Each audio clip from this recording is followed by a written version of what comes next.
तो दोस्तों ओएनजीसी के बारे में आप जानते हैं, ये भारत की सबसे बड़ी ऑयल कंपनी है और ओएनजीसी का ही एक विभाग जो कि विदेश मामलों को देखता है, जिसको कि शॉर्ट फॉर्म में ओवीएल कहा जाता है, यानी ओएनजीसी विदेश लिमिटेड, उसके द्वारा काफी लंबे समय से दुनिया भर के अंदर चलने वाली गैस और क्रूड ऑयल की कई सारी परियोजनाओं में हिस्सेदारी खरीद रखी है। एक एग्जाम्पल के तौर पर अगर आप समझें तो जिस तरह से रशिया को लेकर हम लोग बात करते हैं कि रशिया की क्रूड ऑयल परियोजना सखालिन-1, उसमें भारत की हिस्सेदारी है, जिससे भारत को सस्ता क्रूड ऑयल मिलता था।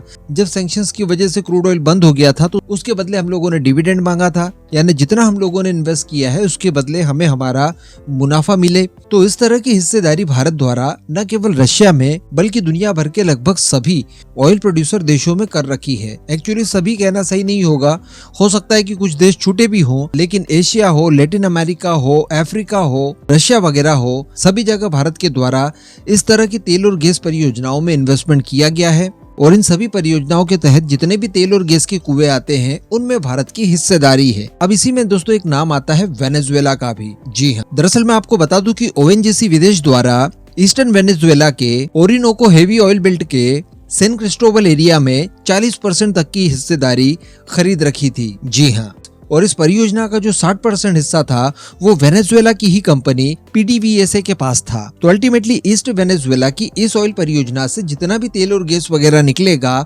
उसमें से 40% हिस्सेदारी ओवीएल के पास होगी और इसके तहत तेल और गैस वेनेजुएला से हम लोग भारी मात्रा में खरीद भी रहे थे। लेकिन इसके बाद सडनली 2019 के आसपास वेनेजुएला के ऊपर प्रतिबंध लगा दिए जाते हैं और कुछ इस तरह के प्रतिबंध लगाए गए थे कि उन्हें बाईपास करना बिल्कुल भी संभव नहीं था और भारत सहित दुनिया के अलग अलग कई सारे देशों ने वेनेजुएला से तेल गैस खरीदना बंद कर दिया। लेकिन दोस्तों हम सभी जानते हैं कि पिछले साल के आखिर में अमेरिका द्वारा कुछ समय के लिए वेनेजुएला के ऊपर लगाए गए प्रतिबंधों में ढील दी गई और ये इसीलिए क्योंकि ईरान और रशिया दोनों देशों के ऊपर ऑलरेडी प्रतिबंध लगा है और इसके साथ साथ ओपेक प्लस देशों ने अपने प्रोडक्शन में कट लगा कर रखा था। तो ऑयल की प्राइस वगैरह को इंटरनेशनल लेवल पर बैलेंस बनाए रखने के लिए वेनेजुएला को कुछ समय की छूट दी थी और ये छूट जैसे ही दी गई वैसे ही भारत की ऑयल कंपनीज द्वारा वेनेजुएला को ऑर्डर भी दिए गए। बताया ये जा रहा था कि यहाँ पर भारत की ऑयल कंपनीज को ठीक ठाक डिस्काउंट भी दिया जाएगा, जिसको लेकर हम लोग पास्ट में बात कर चुके थे। लेकिन दोस्तों काफी लंबे समय से भारत को जो भारत की हिस्सेदारी का पैसा अभी तक नहीं मिला है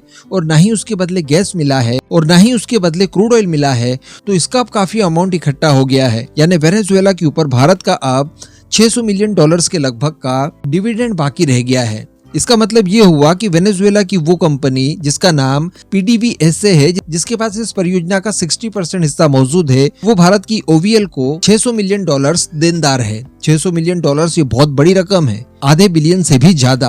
अब चूंकि प्रतिबंध हट चुके हैं, लेन देन की जा सकती है, क्रूड ऑयल खरीदा बेचा जा सकता है, तो ये अच्छा मौका है जब भारत की कंपनी अपना डिविडेंड क्लेम करे और इस पूरे डिविडेंड को वापस वसूला जाए। लेकिन हम समझ सकते हैं कि वेनेजुएला इस समय ऐसी स्थिति में तो नहीं है कि वो $600 मिलियन का डिविडेंड भारत को लौटा दे। तो इसके बदले क्या? तो इसके बदले सिंपली हमें $600 मिलियन तक का आप तेल एक्सपोर्ट कर दीजिए।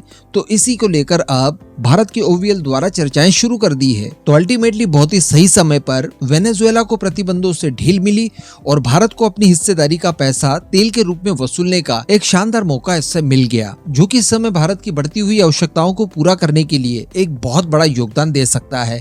इस पूरे मुद्दे पर अब आपका जो भी मानना हो नीचे कमेंट करके जरूर बताइएगा।